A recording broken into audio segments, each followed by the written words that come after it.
میں میچ نہیں کر سکتا آج کل کے بچوں کے ساتھ. وہ بچے ہمارے سے بڑے ایڈوانسڈ ہیں, اور انہوں نے ایک بڑی اچھی مثبت بات ہے کہ اس الیکشن کے اندر شمولیت کی بھی ہے, اور مگر ان کی نمائندگی مجھے نظر نہیں آئی.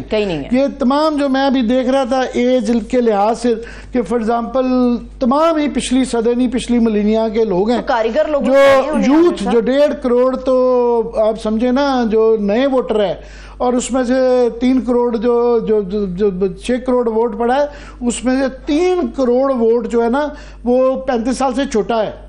یہ سارا ینگ بلڈ ہے. تو اس کی نمائندگی یہ ہے کہ صرف ایک تو جنڈر کے حوالے سے کیبنٹ کے اندر صرف ایک خاتون ہے, شیزہ فاطمہ, وہ بھی رشتہ داری کے کوٹے میں آئی ہیں, خواجہ صاحب کی وہ نیس ہے, تو اس کوٹے میں وہ آئی ہیں. مگر بہرحال خاتون تو ایک تو آئی, اور وہ واحد ہیں جو کہ 20s کے اندر اپنی ہیں.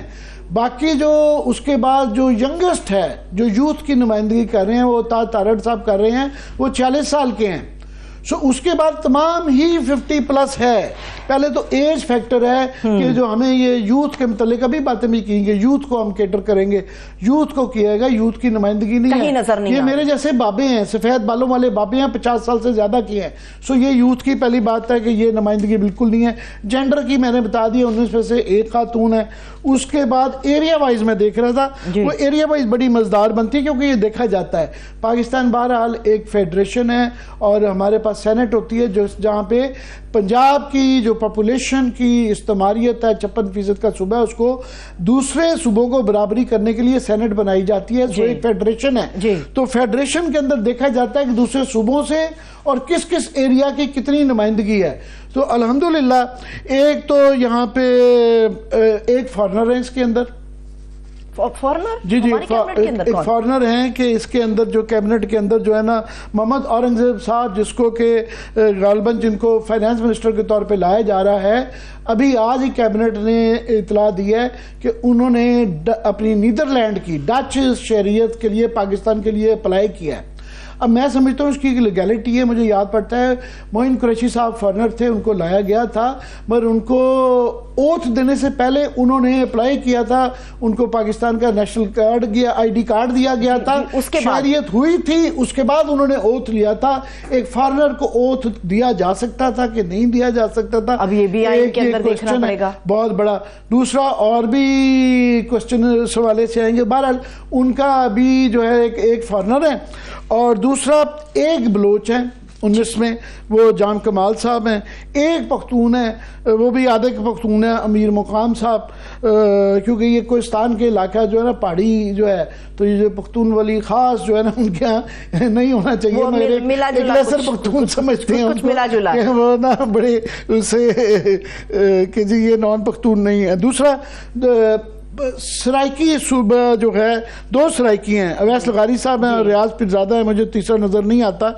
سندھ صوبہ جو ہے, سندھ صوبے کی دہی کی نمائندگی کر رہے ہیں خالد مدود صدیقی صاحب MNA کی, اور جو ہے دہی سندھ, پورے سندھ یہ نا پاکستان جو ہے یہ آپ دریائے سندھ کی یہ انڈس بیسن سویلائزیشن ہے, پورے جو دہی سندھ ہے اس کی ایک بھی نمائندگی نہیں ہے کوئی کیبنٹ میں. پورے دہی سندھ میں آپ دیکھ لیں, آپ صادق آباد سے لے کے کراچی تک چلے جائیں, درمیان میں پوری بیلٹ ادھر سے خالی ہے, ایک اوپر سے خالی ہے کہ دریائے چناب کراس جب گجرات کر کے کرتے ہیں, چناب دریا سے لے کے دریائے اٹک تک, بلکہ افغانستان کے بارڈر تک کر لیں, امیر مقام بالکل وہ شانگلہ کی طرف وہ رائٹ سائڈ پہ مڑ جاتے ہیں آپ. سو GT روڈ کے اوپر چناب دریا سے لے کے بارڈر افغانستان کے تک جو ہے کوئی نمائندگی نہیں ہے, پورے کے پورے ڈویژن خالی ہیں. مطلب سرگودا ڈویژن آپ کا کوئی اس کا منسٹر نہیں ہے, فیصل آباد ڈویژن کو سزا دی گئی ہے کیونکہ انہوں نے کوئی MNA نہیں کیا, تو وہاں سے کوئی منسٹر نہیں ہے. پورا پنڈی ڈویژن خالی ہے کہ جہلم کے اس پار کیا چناب کے اس پار کوئی GT روڈ پہ نہیں ہے. پھر سینٹرل پنجاب کے اندر بھی جو ہے وہ لاہور ہے, کہ 19 میں سے میں گن رہا تھا تقریباً پرائم منسٹر کو ڈالنے تو 6-7 لوگ جو ہے نا وہ لاہور سے ہیں. کون کون ہے ذرا نام؟ جو یہ میں بتا دیتا ہوں لاہور کے اندر جو ہے اس میں ویسے تو یہ باقی الحمدللہ خواجہ آصف، ویسن اقبال، رانا تنویر وغیرہ، نظیم تارڑ وغیرہ یہ بھی لاہور کے ہیں، مگر میں نے ان کو لاہور کا نہیں گنا. اچھا. تو اس کے اندر لاہور یہ جو آپ گننا شروع کر دیں گی کیونکہ اب آپ نے پوچھ لیا تو میں گنوا دیتا ہوں کہ جناب یہ پہلی تو ہے ہی نہیں. آگے اسحاق ڈار ہیں، مصدق ملک ہیں، اس کے بعد یہ اورنگزیب تو فارنر ہیں، احد چیمہ ہیں، محسن نقوی صاحب ہیں، اس کے بعد یہ 6-7 جو پرائم منسٹر کو بھی ڈال لیں تو یہ لاہور کے ہیں. اور باقی جو ہے نا وہ چناب سے لے کے لاہور گوجرانوالا ڈویژن کی نمائندگی بہت زیادہ ہے نا ان کی کافی زیادہ، اس سے زیادہ نمائندگی اتنے ان کے اس دفعہ سیٹیں نہیں ہیں جتنی ان کی نمائندگی کر دی گئی ہوئی ہے. تو بہرحال علاقائی لحاظ سے بھی بہرحال ایک سمبلزم ہوتا ہے. تو پورا کا پورا جناب دریائے جی ٹی روڈ پہ چناب سے لے کے آپ اٹک تک کوئی دریائے اٹک تک کوئی نمائندگی نہیں ہے. اور پھر آگے چلے جائیں تو ملتان روڈ پہ بھی پورا اکا دکا ہے. لاہور ہے یا گجرانوالا، یہ 2 ڈویژن ہے جو کہ ڈومینیٹ کرتے ہیں. لاہور ہے ٹوٹلی لاہور ہے. اس کے بعد پھر میں نے کہا ایج کی، جینڈر کے ایشوز ہیں. پھر میں اس کو کیبنٹ کو دیکھتا ہوں کہ میرے لیے زیادہ امپورٹنٹ یہ نہیں کہ کون ہے کون نہیں ہے، یہ بڑا امپورٹنٹ ہے کہ اس کے اندر رانا ثناء اللہ صاحب فار ایگزامپل وہ نہیں ہے. اب پتہ نہیں مرضی سے نہیں ہے، آپ سینیٹر میں لا کے دوسری سٹیج پہ آتے ہیں نہیں آتے، ان کا ویسے موقف آ گیا ہے وہ مرضی سے نہیں ہے. وہ سارے جو بیچارے جن کو نہیں ڈالا گیا وہ سارے ہی یہی کہیں گے کہ وہ ان کی مرضی نہیں تھی. بھائی صاحب کسی کو کیبنٹ کا وزیر بنایا جا رہا ہو کون نہ کرتا ہے، تو شاید اگلی سٹیج پہ آج مگر فی الحال وہ نہیں ہے. اس کے بعد سعد رفیق صاحب نہیں ہے، خرم دستگیر نہیں ہے، جو ان کے موسٹ آرٹیکولیٹ لوگ ہیں. جاوید لطیف صاحب کا تو مجھے شبہ تھا کہ ہوں گے بھی نہیں. پرویز رشید صاحب پنجاب میں ان کو آفس نہیں دیا گیا، حالانکہ وہ مینٹور کے طور پہ ایگزسٹ کرتے ہیں، وہ ان کا وہ نہیں ہے. عرفان صدیقی صاحب بہت زیادہ آرٹیکولیٹ کرتے ہیں مگر ان کا وہ بھی نہیں ہے. تو یہ لوگ نہیں ہیں. اب اس میں سے دیکھنا ہے کہ سینٹ میں کس کس نے آنا ہے. سعد رفیق صاحب جو ہیں وہ تو الیکشن لڑنا بھی نہیں چاہتے تھے، یہ بھی ان کی سٹیٹمنٹ ہے. بہرحال وہ ابھی دیکھتے ہیں. اب سینٹ کے اندر جو ہے نا ٹوٹل جو ہے 8 سیٹیں تقریباً جو ہے 7 سیٹیں ان کی جنرل کی ہیں، اس میں سے 5 لے لیں تو 8 کے قریب بنے گی. 5 سیٹوں میں اب پنجاب میں کس کس کو ایڈجسٹ کریں گے؟ 7 نام تو میں نے دے دیے. ایک وہ طلال بیچارے کو بھی لارا لگایا گیا کہ تم نے اس کو الیکشن نہیں لڑوایا گیا، اس کو بھی دیں گے. اب 5 سیٹیں ان کی ٹوٹل ہیں. اس میں پرابلم یہ ہے کہ یہ 2 مصدق ملک صاحب اور اسحاق ڈار صاحب اور اورنگزیب صاحب، اب ان تینوں کو بھی کرنا ہے، یہ نقوی صاحب کو بھی کرنا ہے، چیمہ صاحب کو بھی کرنا ہے. تو 5 بندے تو یہ کیبنٹ کے ہیں، ان کو ایڈجسٹ کرنا ہے. تو چھٹا کدھر بننا ہے؟ باقی جو 3 سیٹیں ہیں 2 عورتوں کی، ایک اقلیت کی ہے. تو ان میں سے نہ تو کوئی عورت ہے نہ کوئی اقلیت ہے، اس کوٹے پہ تو جا نہیں سکتے. ہاں علماء اور ٹیکنوکریٹ کی بھی 1 سیٹ ہے یا 2 سیٹیں ہیں، نہ ان میں سے کوئی عالم ہے اور ٹیکنوکریٹ بھی مشکل ہی کوئی نظر آتا ہے. سو پنجاب سے ہی کوئی 10 لوگ ہیں جن کے سینیٹر کے کینڈیڈیٹ ہیں، 5 تو انہی کو چلے گے. اب یہ پرابلم جو ہے 3 لوگ جو ہیں ان کا ایشو جو کیبنٹ کا حصہ ہے، محمد اورنگزیب، محمد احد چیمہ صاحب اور محسن رضا نقوی.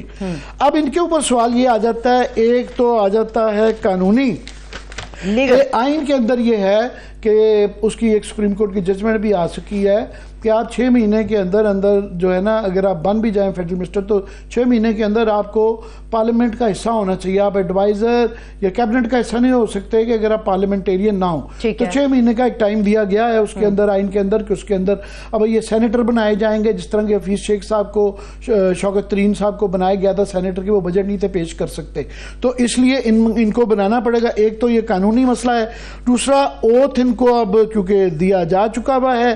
دوسرا کیئر ٹیکر سیٹ اپ سے منسلک رہے ہیں، ان کے حوالے سے بھی تو قدم. اب ایک یہ سوال ہے ان کے اوپر کہ جناب ایک تو یہ نان پارلیمنٹیرین ہے، دوسرا آ جاتا ہے ایک نان پاکستانی والا جو آ گیا ایک فارنر جو ہے محمد اورنگزیب صاحب. ابھی تک کیبنٹ نے اپروول دیا، بھائی پہلے ان کو نیشنلٹی دینی تھی پھر اوتھ دینا تھا. اینی وے ایک وہ لیگل کوسچن ہے. تیسرا آپ نے جو بات کی کیئر ٹیکر کی، کہ یہاں پہ ابھی بات یہ ہے کہ 4 کے قریب جو ہے نا 3 تو کیئر ٹیکر لوگ گورنمنٹ میں آ گئے، 3-4 کر لیں آپ، کہ ایک چیمہ صاحب جو چلیں پہلے چھوڑ کے چلے گئے. بہرحال اس کے بعد جناب محسن رضا نقوی صاحب، محسن نقوی صاحب.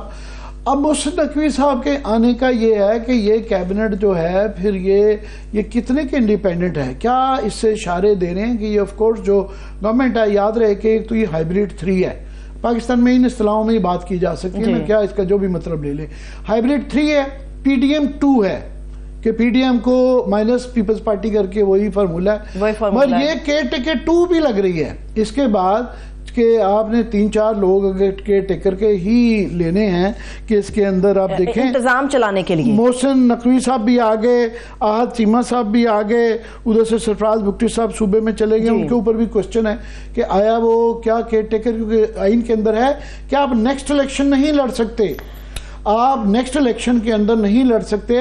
اور اب یہ کوسچن آ جاتا ہے کہ محسن نقوی صاحب کیا یہ اس آئین کے اندر یہ ہے کہ آپ کسی نیکسٹ جو اسمبلیز کا الیکشن ہے اس کے اندر الیکشن نہیں لڑ سکتے. اب ان کو سینیٹر کا بنانا جائے گا تو ایک لیگل کوسچن یہ ہے کہ اسمبلی سے مراد کیا سینٹ ہے یا نہیں ہے، اس کا فیصلہ میرا خیال ہے سپریم کورٹ میں ہوگا. اور دوسرا اس سے بڑا سوال سرفراز بگٹی صاحب پہ آ جاتا ہے کہ سرفراز بگٹی صاحب 2-3 مہینے وہ فیڈرل کیبنٹ کا حصہ رہے اور اس کے بعد وہ جب چیف منسٹر بن گئے تو آیا یہ کہہ دینا کہ جی الیکشن شیڈیول کے بعد ممکن تھا، یہ انہوں نے لا منسٹری اپنے لا منسٹری سے، یہ ان کا اپنا اپینین ہے، بٹ یہ بھی سپریم کورٹ میں جائے گا. دوسرا میں سمجھتا ہوں ایک اخلاقی سوال ہے کہ یار یہ آپ نے بات سنیں کیئر ٹیکر کی اور کوئی اتنی زیادہ ان کی کوئی قابلیت نہیں رہی ہے. ایک کام تھا ان کا کہ شفاف الیکشن کرا دیں، وہ نہیں کروائے، پینڈوراز باکس کھول کے چلے گئے ہیں یہ کہ جس قسم کی جو یہاں پہ صورتحال ہے. تو وہ اس کے بعد پھر 4 لوگ جو یہ ہم نجم سیٹھی پہ الزام لگاتے تھے کہ جناب چیف منسٹر کیئر ٹیکر بن کے تو یہ پی سی بی کے چیئرمین بن گئے اور پنکچروں کے الزام لگے. تو ان پہ اب کیا کہ یہ پنکچروں کے الزام نہیں، پھر یہ لگیں گے کہ جب آپ 4 لوگ کیئر ٹیکر گورنمنٹ کے پہلے آپ الیکشن کرواتے ہیں، کنٹروورشل الیکشن کرواتے ہیں، 45 فارم اور 47 فارم کی لڑائی پورے ملک کے اندر چل رہی ہے اور آپ پھر کیبنٹ کا حصہ ہو جاتے ہیں اور کس پرفارمنس کی بیسس کے اوپر آپ کو یہ سلیکٹ کیے گئے. اخلاقی ایک پولیٹیکل کوسچن ہے. تو یہ پھر جو ہے شہباز شریف صاحب جو اتنے لفاظی آج انہوں نے کی چیلنج ہے، اپرچونٹی ہے، تو بھائی صاحب یہ تو آپ وہاں پہ کیا آپ کے اختیار ہے؟ چلے میں اس کے اوپر میرے پاس بھی اور بہت سارے سوالات ہیں جو میں آپ کے سامنے رکھوں گی، مگر ابھی ہمارے ساتھ ہماری معزز مہمان پاکستان تحریک انصاف کی رہنما مہربانو قریشی صاحبہ موجود ہے. بہت شکریہ مہر صاحبہ، تھینک یو سو مچ آپ کے وقت کے لیے. جی عامر صاحب. جی میں مہربانو آپ کا بہت بہت شکریہ کہ آپ نے ٹائم دیا. ابھی پرائم منسٹر نے کیبنٹ کا خطاب ان کا دکھایا گیا، اس کے اندر ایک جملہ جو میں نے پک کیا، انہوں نے کہا کہ ڈنڈا پیر بگڑیاں دا، پنجابی کے اندر کہا جاتا ہے کہ جو بگڑے تگڑے لوگ ہیں ان کو سنوارنے کے لیے ڈنڈا ہی ہوتا ہے. اس سے پہلے مریم بی بی کا بھی ایک بیان آ چکا ہوا ہے کہ جو لوگ جو قانون کو اپنے ہاتھ میں لیں گے ان کے لیے شی ول بی روتھ لیس، وہ بہت سختی سے اس کو نپٹائیں گی، برداشت نہیں کریں گی.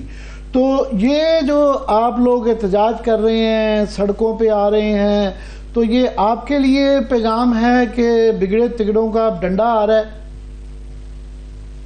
جی لگتا تو کچھ ایسے ہی ہے کہ اس ملک میں جمہوریت نافذ نہیں ہوئی مگر فسطائیت ہوئی ہے. یہ دونوں مجھے لگتا ہے رات کو ایک موسولینی پڑھتا ہے اور ایک اسٹالن پڑھتا ہے اور پھر یہ سوتے ہیں. بالکل ایسے ہی لگ رہا ہے. دیکھیے ایک جمہوری حکومت جو ہوتی ہے وہ آئین کی سب سے پہلے تو پاسداری کرتی ہے. اب آئین جو ہے آپ کو پرامن احتجاج کا ایک حق دیتا ہے، نہ صرف ایک جماعت کو مگر پاکستان کی عوام کو، ہر شہری کو یہ حق حاصل ہے. Right to assembly, right to protest, right to express. تو یہ بنیادی جو حقوق ہے، انسانی حقوق ہے، ان کو کس طرح یہ پامال کریں گے مجھے نہیں معلوم، مگر اگر کریں گے تو اپنے آپ کو جمہوری تو پھر نہیں کہہ سکتے.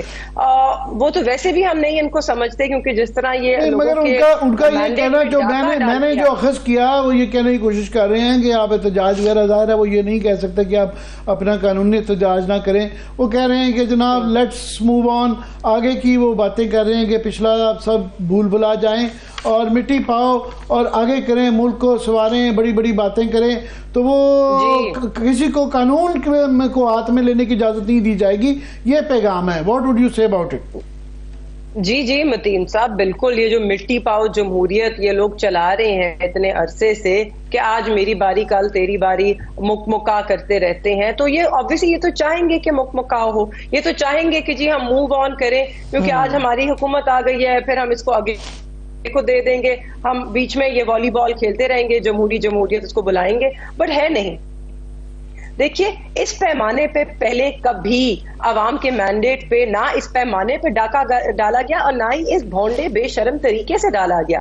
آپ نے تو فارمز بلینکوں سے بدل دیے، کچھ فارمز ہیں کہ آپ نے خود ہی سے بنا دیے۔ اب میں نے آج پورا دن اپنا حلقے میں گزارا ہے اور میں بہت سے علاقوں میں گئی جہاں پہ مجھے موقع ملا کہ میں اپنے پولنگ ایجنٹ سے بھی ملوں، ان کا شکریہ ادا کرنا تھا، اور وہ اتنے ایک تو حیران ہیں، غصے میں بھی ہیں، اور وہ کہہ رہے ہیں کہ جی کس طرح انہوں نے یہ فارم 45 جاری کیے ہیں ای سی پی نے، اس پہ تو ہمارے دستخط جو ہے وہ جال سازی کے تحت انہوں نے کیے ہیں۔ تو یہ بات کیا کر رہے ہیں؟ بچہ ہر گلی میں یہ بات کر رہا ہے کہ ایک فراڈ ہوا ہے، ایک ڈاکہ ڈلا ہے، آپ نے نقلی فارم 45 لوگوں کے دستخط فوج کر کے، یہ کیلبری والے ہی تھے نا، ان کو فوجری ہی آتی ہے، تو آج بھی انہوں نے فوجری کروا کر تو اپنی سیٹیں لی ہیں۔ یہ بات کیسے کر رہے ہیں کہ لوگوں کو، مجھے تو سمجھ آتی ہے یہ خوف زدہ ہے، یہ چاہتے ہی نہیں ہے کہ عوام سڑکوں پہ آئے اور احتجاج کرے، کیونکہ جن لوگوں پر یہ حکمرانی کرنے آئے ہیں یہ ان لوگوں سے خوف زدہ ہے، کیونکہ یہ جانتے ہیں کہ ان لوگوں نے انہیں مینڈیٹ نہیں دیا۔ مانو یہ آپ کہہ رہی ہیں کہ وہ خوف زدہ ہیں، کئی دفعہ ایک بہت بڑا طبقہ ہے جو کہ یہ آپ کی طرح سوچتا ہے، یہ آپ کا بیانیہ ہے کہ بڑے مشکل حالات ہیں، کافی لوگ ایگری بھی کرتے ہیں اس کے ساتھ، مگر ہم نے پریکٹیکل پوائنٹ آف ویو سے دیکھا جائے 2.5 سال میں آپ نے یہ سارا احتجاج کر کے دیکھ لیا، کیا کچھ نہیں کر لیا، کوئی فرق نہیں پڑا، تو آگے سے زیادہ وہ ویل انٹرینچڈ ہیں اور وہ کہتے ہیں کہ جناب ہم اس طرح ہی 4-5 سال آگے بھی گزار جائیں گے، کیسے روکیں گے ان کو؟ بہت فرق پڑا ہے، بہت فرق پڑا ہے۔ اس پچھلے 1.5-2 سال میں پاکستان تحریک انصاف کا ووٹ بینک بڑھتا ہی چلا جا رہا ہے، اور یہ اس حد تک اس کو اب بڑھا دیں گے کہ ان کو تو ایک ووٹ بھی نہیں پڑے گا۔ ہمیں تو اب اس وقت 2/3 اکثریت پاکستان کی عوام نے پاکستان تحریک انصاف کو دی، اگر یہ بے شک تسلیم نہ کریں، مگر عوام نے مینڈیٹ ایک جماعت کو دیا اور یہ اس مینڈیٹ کو اور بھی بھاری کریں گے۔ دیکھیے یہ الیکشن سے ہمیشہ کے لیے تو نہیں بھاگ سکتے، اور جس طرح کی پارلیمان بنی ہے اور جس طرح کی یہ حکومت بنی ہے، یہ مجھے تو زیادہ دیر چلتی نظر ہی نہیں آتی ہے۔ الیکشن ضرور دوبارہ ہوں گے اور بدقسمتی سے جلد ہوں گے، پھر یہ ایک ایکسرسائز ہوگی اور اس میں عوام کا بہت بڑا رد عمل آئے گا۔ یہ لوگ جو اس وقت لوگوں کے ووٹوں پہ ڈاکہ ڈال کے بیٹھے ہیں اور پھر ان لوگوں کو اپنا غم و غصہ اظہار کرنے کا ایک پرامن طریقہ، کوئی جگہ، کوئی آؤٹ لیٹ نہیں دے رہے، تو اس سے کیا ہوگا؟ صرف ملک کو نقصان پہنچ سکتا ہے، اس طرح ہم ملک میں استحکام نہیں لا سکتے۔ تو اگر ان کو لگتا ہے کہ یہ ڈنڈا، آپ مجھے بتائیے 2 سال ڈنڈا چلا، اس کے بعد کیا ہوا؟ کیا رک گیا سب؟ کیا سب بیٹھ گئے گھر؟ وہی لوگ 8 فروری کو زور و شور سے نکلے، ووٹ ڈالا، لوگ آج بھی بول رہے ہیں، یہ اتنے خوف زدہ ہیں، وہ کہہ رہے ہیں، بالکل آپ ٹھیک کہہ رہی ہیں کہ لوگ نکلے، مینڈیٹ ہوا سب کچھ، مگر آخر میں کیا ہوا؟ نہیں، جو آپ چاہ رہے تھے وہ نہیں ہو پایا۔ تو یہ بھی آپ کی، میں پریکٹیکل ٹرمز میں انڈرسٹینڈ کرنا چاہ رہا کہ جو آپ کہہ رہی ہیں کہ ایک امید تو ہے آپ لوگوں کو کہ جناب یہ نہیں چلے گا، یہ کمپنی نہیں چلے گی، یہ ہمارے جیسوں کو بھی بڑا ہم سوچتے تھے کہ یار یہ نہیں، یہ اس ملک میں نہیں ہو سکتا، یہ 9 مہینے کے اندر یہ کیسے ٹال سکتے ہیں الیکشن، یہ کیسے ٹیکر کو اتنا لٹکا سکتے ہیں، کیسے لوگوں کو اس طرح اٹھایا جائے گا، بند کیا جائے گا، وہ سب کچھ ہو گیا۔ So how will you do it in practical terms? کیسے کریں گے؟ وہ مثالیں دیتے ہیں مصر کی، وہ دیتے ہیں بنگلہ دیش کی، کہ دیکھیں جناب وہ بیٹھی ہوئی ہیں حسینہ واجد وہاں پہ، وہ ایسے ہی اس سے بھی زیادہ سخت الیکشن کرتی ہیں، ٹوٹل وہاں پہ کوئی آزادی نہیں ہے، کوئی کچھ نہیں ہے، مگر وہ بیٹھی ہیں۔ جی وہاں پہ جو معاشی صورتحال ہے وہ یہاں ایسی ہے ہی نہیں، یہاں پہ تو بدترین حالات ہیں، معاشی بھی، سماجی بھی، سیاسی بھی۔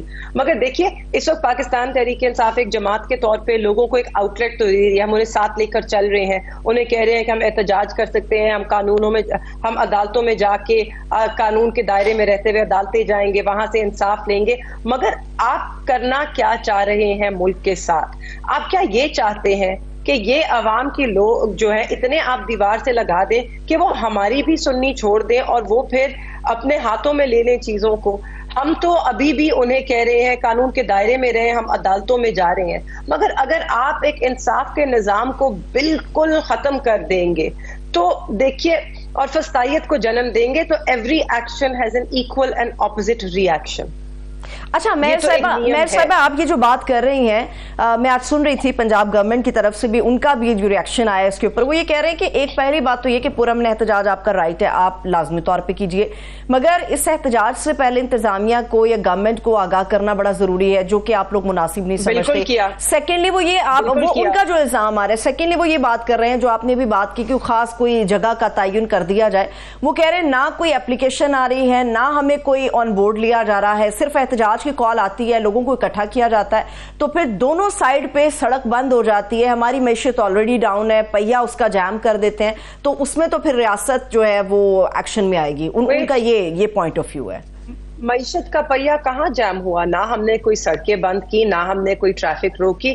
ہم آئے تھے پرامن احتجاج کے لیے. جب انہوں نے لوگوں پہ ڈنڈے برسائے اور لوگوں کو اشتعال دینے کی کوشش کی تو اس سے ٹریفک کی روانی میں جو ہے رکاوٹ آئی، ضرور آئی، مگر لوگوں کو گھسیٹنے لگ گئے سڑکوں پہ، اس سے ٹریفک متاثر ہوئی، مگر ہمارے ایک ریلی لے کے جانے سے یا وہاں سے گزرنے سے نہیں ہوئی. اور بالکل ہم نے ریکویسٹ بھی کی تھی. میں آپ کو ملتان کا بتا سکتی ہوں کیونکہ میں ملتان میں تھی اور ہم یہاں کے احتجاج کا حصہ تھے. ہم نے لوکل ایڈمنسٹریشن کو ریکویسٹ بھی کی. اب یہ کہتے ہیں تو اگلی دفعہ ہم انہیں ریٹن ریکویسٹ دے دیں گے، مگر میں آپ کو یہ بھی بتا دیتی ہوں کہ ان کو ریٹن ریکویسٹ آئے گی، یہ اسے رد کریں گے، یہ اجازت نہیں دیں گے کیونکہ یہ خوف زدہ ہے.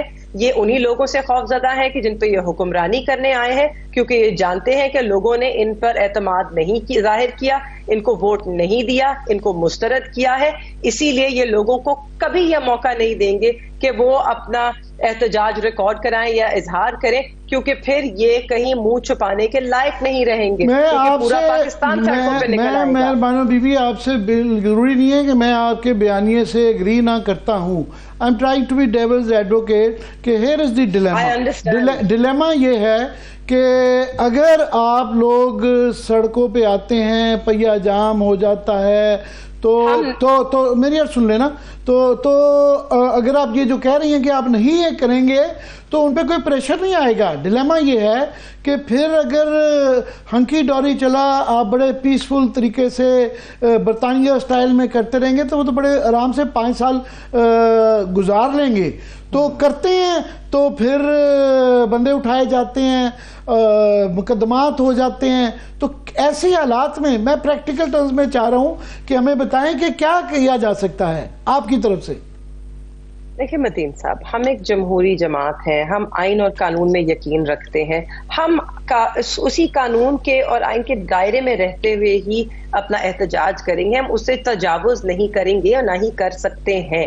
اگر ان کو اس کے باوجود آپ کو لگتا ہے کہ ہم کی ڈوری ہوگا، یہ 5 سال حکومت کریں گے تو بے شک کر لیجئے، مگر 5 سال کے بعد پھر الیکشنز تو ہوں گے، عوام کا رد عمل تو آئے گا، جہاز اڑیں گے، پلیٹلیٹس گریں گی، لندن کی ٹکٹیں کٹائی جائیں گی، سب فرار ہو جائیں گے یہاں سے. یہ تو پھر ہوگا. ہم مگر قانون اور آئین کے دائرے میں ہی رہیں گے. وہ فارم 47 تو انہوں نے 47 فارم تو انہوں نے ہی چھاپنا ہے نا، تو وہ دوبارہ چھپ جائے گا. تو آپ کی بھی ذمہ داریاں ہیں نا، تب آپ بھی آواز اٹھائیں گے. شاید آپ لوگوں میں بھی تھوڑی ہمت آ جائے. آپ سینسر نہ ہو. ہم سب تو مہر صاحبہ اپنی جگہ کی ہمت کر رہے ہیں. اچھا مجھے ایک اور سوال آپ کے سامنے رکھنا ہے. یہ مجھے بتائیے گا مہر صاحبہ، گزشتہ روز ایک اناؤنسمنٹ ہوئی ہے پی ٹی آئی کی طرف سے کہ 23 مارچ، میرا خیال ہے بہت ارلی میں آپ سے یہ سوال کر رہی ہوں، ابھی کافی دن باقی ہیں مگر اس کے باوجود میں آپ کی موجودگی کا فائدہ اٹھاؤں گی.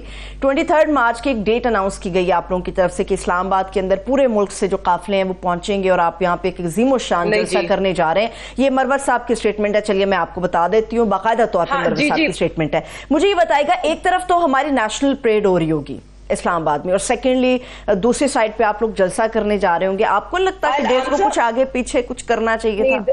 میں آپ کو انٹرجیکٹ اس لیے کر رہی ہوں کہ مروت صاحب کی ضرور سٹیٹمنٹ ہوگی. آئی ڈونٹ نو انہوں نے کہاں سے کدھر سے بات ہوئی ہے, کیونکہ پارٹی کی طرف سے ابھی تک کوئی انسٹرکشنز نہیں آئے ہیں. ہمارے پارٹی کے چیئرمین بیرسٹر گوہر صاحب ہیں, عمر ایوب صاحب سیکرٹری جنرل ہیں, ان کی طرف سے ابھی تک کوئی ایسی انسٹرکشنز نہیں آئی ہیں, تو میں اس پہ کامنٹ نہیں کروں گی. چلیے, بہت شکریہ آپ کے قیمتی وقت کے لیے. مہربانی قریشی صاحب ہمارے ساتھ موجود تھی, بے حد شکریہ آپ کا. عامر صاحب کیا خیال ہے, ایک چھوٹی سی بریک کی طرف ابھی ہم بڑھتے ہیں, ابھی ایک بریک لے لیتے ہیں. جب ہم بریک سے واپس آئیں گے گفتگو کا سلسلہ یہیں سے آگے بڑھے گا, مگر میرے پاس کیبنٹ کے حوالے سے ایک دو اہم سوالات ہیں, وہ بھی عامر صاحب کے سامنے ہم رکھیں گے. Stay with us.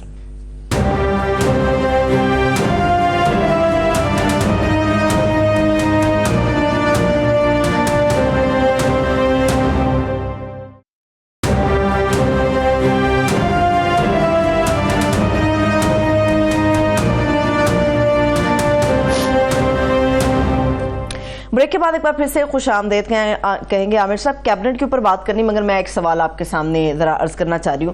سوال یہ عامر صاحب کہ کیبنٹ کے اندر محسن نقوی صاحب کو شامل کیا گیا ہے, اور بھی جس طرح سے لوگوں کو شامل کیا گیا ہے, جن لوگوں کے اوپر یہ ذمہ داری تھی کہ پاکستان کے اندر ایک غیر جانبدار طریقے سے انہوں نے الیکشن کے پروسیس کی طرف بڑھنا ہے, وہ غیر جانبدار گورنمنٹ کا یا جتنے بھی مہینوں کے وہ مشتمل لوگ تھے, جب ان کو آپ لوگ شامل کر لیں گے, عہدے دے دیں گے, تو پھر الیکشن کی کریڈیبلٹی کے اوپر بھی تو کافی بڑے بڑے سوالات اٹھتے ہیں. جی, یہ میں نے کہا نا, میں مختصراً یہ وہ کہتے ہیں نا تیر جو ہے نا تھوڑے کو زیادہ جانے, میں مختصر الفاظ میں یہ آپ کو کہنے کی کوشش کر رہا ہوں کہ یہ کیئر ٹیکر 2 ہے, کہ اس کے ساتھ جو ہے نا 4 وہی لوگ ہیں, اس کے ساتھ وغیرہ وغیرہ کچھ لوگ لگا دیے گئے ہیں, کیبنٹ ایکسپینڈ اس کی کر دی گئی ہے. مور لیس ایجنڈا بھی وہی ہے, وہی والے معاملات چلتے جائیں گے, اسی طریقے سے چلتے جائیں گے. اسی لیے نواز شریف صاحب کو منع کر دیا ہے کہ آپ نے مری میں ہی رہنا ہے. اور ان کے آپ دیکھیں نا, یہ جو کیبنٹ سے پتہ چل جاتا ہے, جب رانا ثناء اللہ نہیں ہے, سعد رفیق نہیں ہے, خرم دستگیر, جاوید لطیف, پرویز رشید, عرفان صدیقی, ان سب میں کامن کیا ہے؟ کامن یہ ہے کہ یہ نواز شریف صاحب سے جڑے ہوئے لوگ ہیں, تو ان کا کیمپ وہ آؤٹ ہے. یہ شہباز شریف صاحب بھی ڈیلیور کر سکتے ہیں, شہباز شریف صاحب بھی یہ انہوں نے خاص طور پہ اس چیز کو ہے, تو لہٰذا وہ اس پہ بس ٹھیک ہے. یہ اگر جو ہے نا کم از کم انہوں نے فگ لیف نہیں رکھا کہ جناب یہ کوئی ہماری نون لیگ کی گورنمنٹ ہے, کہنے کو ضرور ہے, مگر انہوں نے یہ کیبنٹ سے یہ بتایا ہے کہ یہ نون لیگ کی نہیں ہے. دوسرا, یہ کولیشن گورنمنٹ ہے ضرور, بٹ سمبولک, کہ ایک انہوں نے علیم خان استحکام پارٹی کے لے لیے گئے ہیں, جن کو انہوں نے جتوایا بھی ہے, ایک انہوں نے سالک چودھری کو لے لیا ہے, سو پی ایم ایل کیو آ گئی, سو ایک اس کے اندر انہوں نے لے لیا ہے ایم کیو ایم سے خالد مقبول صدیقی صاحب کو, سو ان کا ہے. تو اس میں کوئی بلوچ نیشنلسٹ نہیں ہے, اس میں کوئی پشتون نیشنلسٹ نہیں ہے, اس میں کوئی انہوں نے کوشش بھی نہیں کی کہ دور دور سے کسی آدمی کو بھی کوئی انقلابی ہونے پہ جس کا شک کیا جا سکتا ہو, یا کوئی ریڈیکل خیالات کا مالک ہو, یا کوئی ایسے جذبات رکھتا ہو کہ جس سے تبدیلی کی باتیں کریں ہوا کے اندر, ان کو قریب بھی کیبنٹ کے نہیں پھڑکنے دیا جائے گا. سو یہ ساری مور لیس یوزول سسپیکٹس ہیں, سو ایک کلیئرلی وہ ہے. تو دیکھیں گے ہماری میری تمام چیزوں کے سینسزم کے باوجود میں سمجھتا ہوں بالکل یہ اپرچونٹی ہوتی ہے, چیلنجز اپرچونٹیز ہوتے ہیں. آگے میری ابھی بھی نیک خواہشات ہیں, پر میرا ضرور ہے کہ نیک خواہشات میں شہباز شریف صاحب پچھلی دفعہ ڈسپائٹ ایوری تھنگ, انہوں نے پہلی ایک ملاقات کی تھی, اس میں ہمارے جیسے لوگ بھی کرٹکس بھی بلا لیے تھے, سوال بھی لے لیتے تھے. اس دفعہ انہوں نے بالکل تکلف نہیں کیا. آصف زرداری صاحب نے بھی اوور ٹیکنگ میں ان کی پچھلی بھی اور پہلی حکومتوں میں بھی پریزیڈنسی کے اندر جو پریزیڈنٹ کی جو ہوتی تھی اس میں ہر قسم کے لوگ بلا لیے جیسے تھے ہمارے یہاں سے بھی کہ چلو یار اور کچھ نہیں تو 35 سال سے یہاں دھکے کھا رہے ہیں تو ایک طبقے کی نمائندگی کرتے ہیں, ان کو بھی بلوا لے. کئی دفعہ نہیں بھی جاتے تھے مگر ایک عزت دی جاتی تھی. اس دفعہ وہ بالکل کوئی انہوں نے کسی جو ہے پرائم منسٹر کی اوور ٹیکنگ میں ہاں اپنی مرضی کے کافی سارے لوگ انہوں نے بلا لیے. یہ بتایا جا رہا تھا کہ یہ جو بلائے جا رہے ہیں یہ منظور نظر ہیں. وہی آپ دیکھیے گا سلیکٹڈ پرائم منسٹر کی جو پریس کانفرنس کے نام پہ جو میٹنگز ہوا کریں گی ان میں بھی وہی ہوا کریں گے. تو وہ ایک ہمارے جیسے لوگوں کی بھی سن لینی چاہیے. اچھا ہوتا ہے کہ آپ اپنے کریٹیکل ویو بھی لیں, اس سے آپ کی کم از کم کچھ درستگی ہو جاتی ہے. جب لائک مائنڈیڈ لوگ رہتے ہیں تو پھر آپ ایک ببل میں رہتے ہیں. تو میری ابھی بھی نیک خواہشات ہیں کہ شاید اس میں سے بھی ان تمام پرانے ہی لوگوں سے, پرانی ہی غلطیوں کرنے والوں سے شاید کوئی نئی غلطی ہو جائے. اچھا ابھی آپ نے کہا میری بھی سن لیں, مجھے یاد آیا زرداری صاحب جو ہیں جیسے وہ صدر بنے ہیں اور عارف علوی صاحب سبکدوش ہوئے ہیں, وہ ایوان صدر سے نکلے جاتے انہوں نے ایک رات کو, شام کو وہ فارغ ہوئے ہیں, رات کو انہوں نے ایک پریس کانفرنس کر دی, انہوں نے کہا اتنے سال آپ لوگوں نے سنائی, آج میری بھی سن لو. اور انہوں نے وہ کہتے ہیں نا دل کے پھپولے وہ سارے کھول کے رکھ دیے. میں کیونکہ تھوڑا سا تاریخ کا طالب علم ہوں تو مجھے ہیری ٹرومین کی جو ہے نا صدارتی محل سے امریکہ میں رخصتی جو ہے نا وہ یاد آئی. ان کا عروج تھا کہ وہ روزویلٹ کے بعد وہ امریکہ کے صدر تھے, جب سیکنڈ ورلڈ وار ان کے ہوتے ہوئے جیتی گئی, وہ ری الیکٹ ہوئے اور نیوکلیئر بم انہوں نے پھوڑا تھا جاپان کے اوپر, اور ایک زمانے میں وہ ہیرو تھے. جب وہ رخصت ہو رہے تھے تو ان کی اتنا زیادہ زوال پذیر ہو چکے ہوئے تھے کہ وہ اپنا خود ہی بستہ اٹھا کے ان کی بیوی گاڑی پہ لینے آئی اور وہ بیٹھ کے وہ چلے گئے. اس سے زیادہ امریکہ کی تاریخ میں کسی کی رخصتی جو ہے نا اتنی بد ذائقہ نہیں تھی. تو مجھے ان کی بالکل ایک جمالی صاحب بھی یاد آئے, ظفر اللہ جمالی صاحب بھی, جب وہ آخری دفعہ اسلام آباد سے رخصت ہو رہے تھے پرائم منسٹر ہاؤس سے, تو ٹرین میں گئے تھے. میں راول پنڈی ان کو خاص طور پہ ملنے گیا, میرا خیال تھا کچھ وہاں پہ پروٹوکول ہوگا, بڑی مشکل ہوگی کہ اندر گھسنے میں.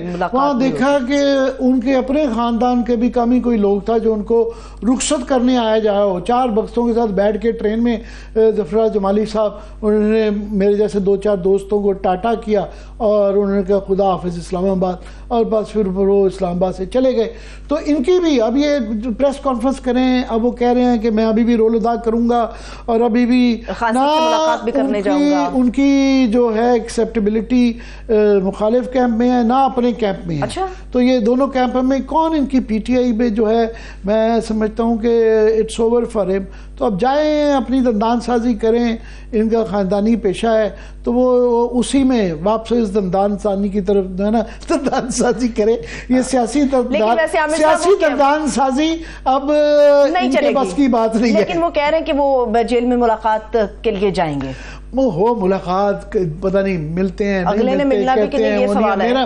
مجھے ان کا کوئی رول نہیں نظر آ رہا. اچھا مجھے ان کا کوئی رول نہیں, اور میرا خیال ہے ان کو کوشش بھی نہیں کرنی چاہیے. ان کو یہ ایک تھا نا ان کے اوپر زیادہ نکال دیے جاتے, زیادہ کیا ہوتا وہ ہے, مگر انہوں نے ایک بالکل جو ہے نا میں نے کہا نہ ادھر کی سنی نہ ادھر کی سنی, نہ ادھر کے رہے نہ ادھر کے رہے, گھر اب چلے جائیں. ٹھیک ہے.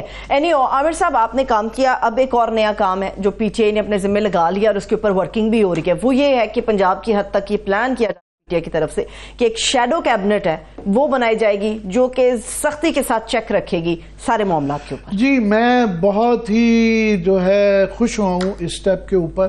مگر اس سے میں کوئکلی ذرا کیبنٹ کی ایک چیز رہ گئی تھی کہ میں نے کیبنٹ کے اندر یہ نہیں کہ کس کو لیا گیا کس کو نہیں لیا گیا, یہ بڑا اہم ہے. پچھلی کیبنٹ کے اندر بہرحال سائرہ تارڑ تھیں, خواتین کی میں بات کر رہا ہوں, بڑی بڑی وہاں پہ اسٹرانگ خواتین تھیں.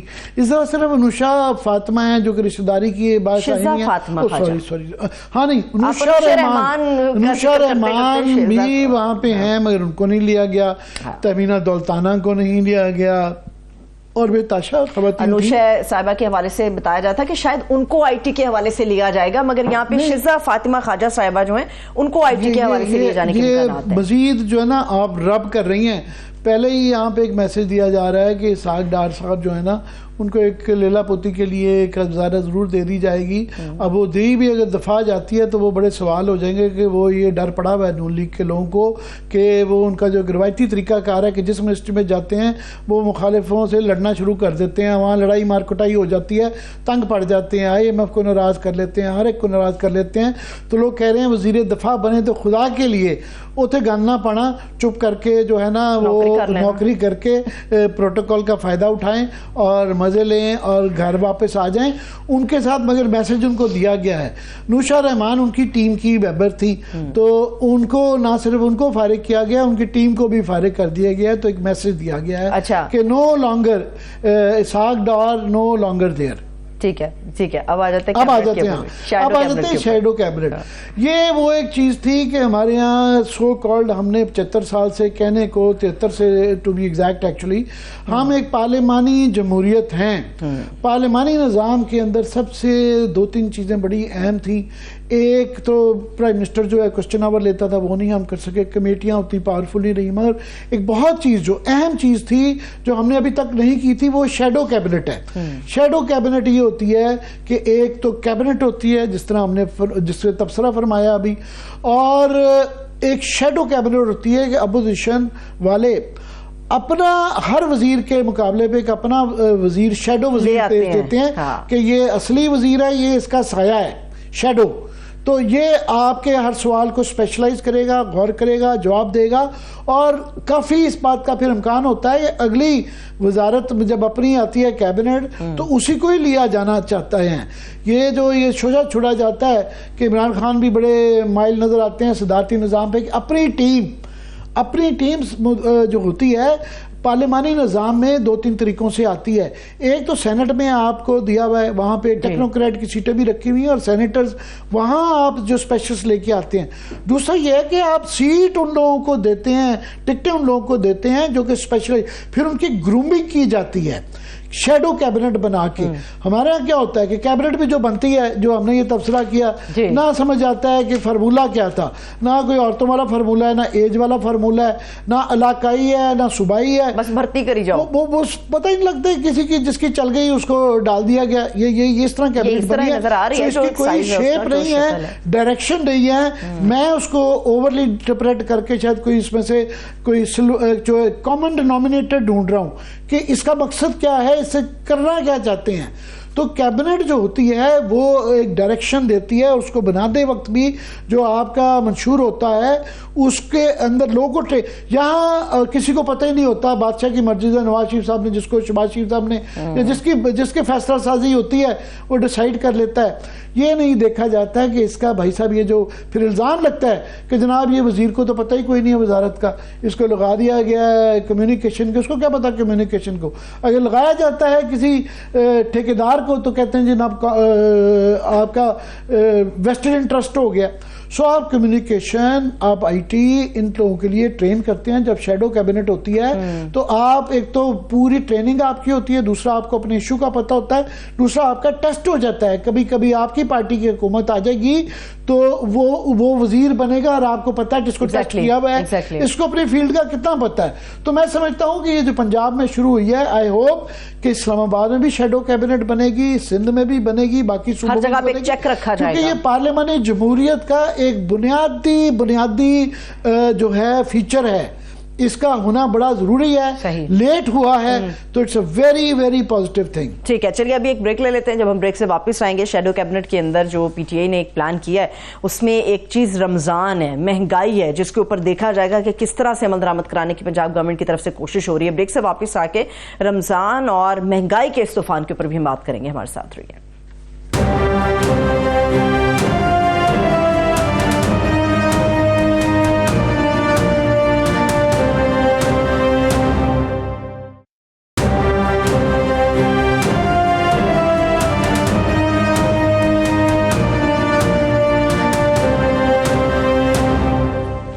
بریک کے بعد ایک بار پھر سے خوش آمدید کہیں گے. عامر صاحب, چند گھنٹے باقی رہ گئے ہیں پہلی سحری پاکستان میں ہونے کے لیے, مگر رمضان کے حوالے سے جیسے ہی کانوں میں آواز پڑی ہے ویسے ہی مہنگائی کا جن جو ہے وہ بھی بوتل سے باہر نکل آیا اور بے قابو ہو چکا ہوا ہے. جی, پہلی تو رمضان کی بہت مبارکباد جو ہے ہم نے یہیں سے شروع کرنا چاہیے تھا.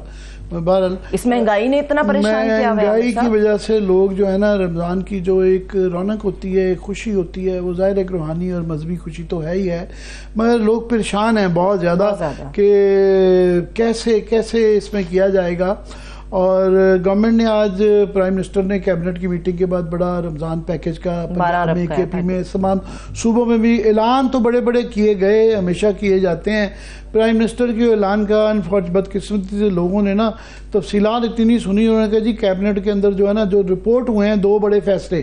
ایک انہوں نے کہا جی کیلے اور پیاز کی برآمد جو ایکسپورٹ بند کر دی ہے کیبنٹ نے. ایک اس کو بہت زیادہ لوگوں نے فوکس کیا کہ کیلے باہر نہیں اب جائیں گے, سو لوگ تسلی رکھیں گے رمضان کے اندر ان کو کیلے اویلیبل ہوں گے اور پیاز بھی اویلیبل ہوں گے. یہ الگ بات ہے کہ کون سی قیمت پہ اویلیبل ہوں گے, یہ الگ بات ہے. اس پہ ہی میں اب آ رہا تھا کہ کیلے اور پیاز جو ہے. دوسرا ویسے بائی دا وے محمد اورنگزیب صاحب کو جو کیبنٹ نے پاکستان نیشنلٹی دینے کا جو فیصلہ کیا ہے اس کے اوپر بڑا فوکس تھا کہ پہلے آپ میں دوبارہ مجھے یہ بات لڑ رہی ہے, تنگ کر رہی ہے کہ ایک آپ اوتھ دینے کے بعد ایک بندہ اپلائی کرتا ہے نیشنلٹی. یار خدا کے لیے اتنا بڑا اعزاز ہوتا ہے کیبنٹ کا, فیڈرل منسٹر کسی کو بتا دینا, اس کو آپ ذرا وہ جس طرح اپنے ہی ہائی کمشنر امبیسڈر ہوتے ہیں کہ اس کو کہے یار ان کو جو ہے راتوں رات جو ہے شناختی کارڈ دے کے یہاں سے اپلائی کر کے بھجواتے. اب وہ اپلائی کر رہے ہیں نیشنلٹی کے لیے. اچھا ویسے وہ درخواست منظور ہو گئی ہے, وہ تو کیبنٹ نے اپروو کیا تو وہ ہونی ہے. ان کو ووٹ دینے سے پہلے کیا حرستہ ہے کہ وہ جس طرح لندن میں ہائی کمشنر صاحب نواز شریف صاحب کو سی آف کر رہے تھے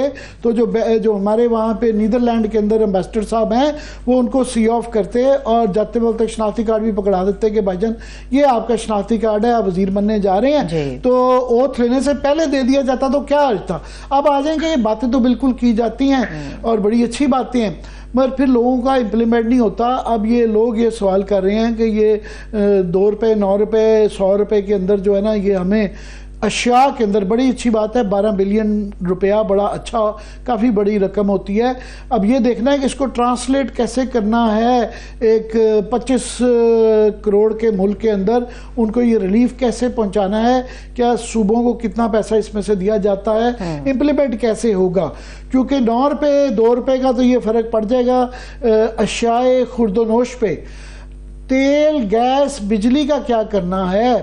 لوگوں کے وہ بل تو جو ابھی اطلاعیں آ رہی ہیں کہ وہ کہ پہلے ہی لوگوں کے کانوں میں سے دھواں نکلا ہوا ہے کہ جو بجلی کے اور گیس کے بل آ گئے ہیں لوگوں کی چیخیں نکل گئی ہیں.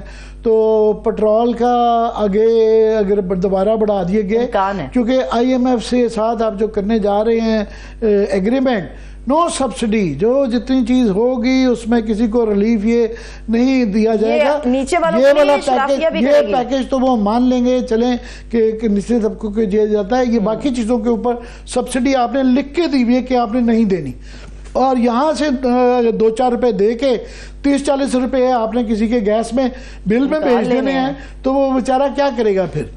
سو یہ ایک کوشچن ہے. سو یہ بڑا میں سمجھتا ہوں کہ یہ ایک چیلنج ہے, بڑی مشکلات ہیں اس کے اندر ڈیلیور کرنا, باتیں کرنی ہے. تو میری صرف درخواست ہوگی کہ شہباز سپیڈ صاحب سے کہ خدا کے لیے وہ جو سپیڈ نہ دکھائیں, تختیوں والی پالیسی نہ کی جائیں. یہ جو تختیاں اور بڑی بڑی باتیں نہیں ہیں, لوگ اس دفعہ پریکٹیکل چاہتے ہیں کہ ڈیلیوری دیں. آخری 1 منٹ ہے, مولانا فضل الرحمان صاحب جو ہیں وہ تحریک شروع کرنے جا رہے ہیں. جی وہ ابھی اس دفعہ کی میں نے کہا نا تحریک کے اندر جو سب سے ہے کہ پہلے سے بہت زیادہ ایک تو الیکشن ہوئے ہیں, لوگ موبلائز ہیں 47 فارم سے. واقعی ہی پورے پاکستان میں لوگ بڑے تکلیف میں ہیں جن لوگوں نے ووٹ دیا اور وہ نظر آ رہا ہے روز تصویر آتی ہے. اس میں مولانا شامل ہو گئے ہیں, جماعت اسلامی تو ہے, یہ مولانا کا شامل ہونا. مولانا اکیلے ہی بہت بھاری ہیں, ایک زرداری سب پہ بھاری تو ایسی نام ہے, یہ ایک مولانا سب پہ بھاری. اور مولانا کا ویسے آج ایک مذہب خیز ایک بیان چل رہا تھا کہ مولانا JUI کی جو خاتون سینیٹر جو MNA کی مخصوص نشستوں کے لیے کی گئی ہیں منتخب, ان کو جو نوٹیفیکیشن کیا گیا ہے غالباً, وہ کہہ رہے ہیں یہ ہماری رکن ہی نہیں ہے, یہ ہماری پارٹی کی نہیں ہے, یہ پتہ نہیں کہاں سے نام آ گیا ہے. تو مجھے نہیں سمجھ آ رہی ہے کیسے ممکن ہے کہ اگر انہوں نے لسٹ میں نام نہیں دیا تو ان کے ساتھ ٹیگ کیسے کر دیا, ان کو ان کی نشست کے اوپر ان کی لسٹ کا حوالہ دے کے نوٹیفیکیشن کیسے ہو سکتا ہے. سو ایک مزگہ خیز سچویشن ہے. آئی ہوپ کوئی کلیریفیکیشن کا لا جائے انشاءاللہ. چلیے اس کے ساتھ ہی مجھے اجازت دیجیے, اپنا بہت سا خیال رکھیے, خدا حافظ.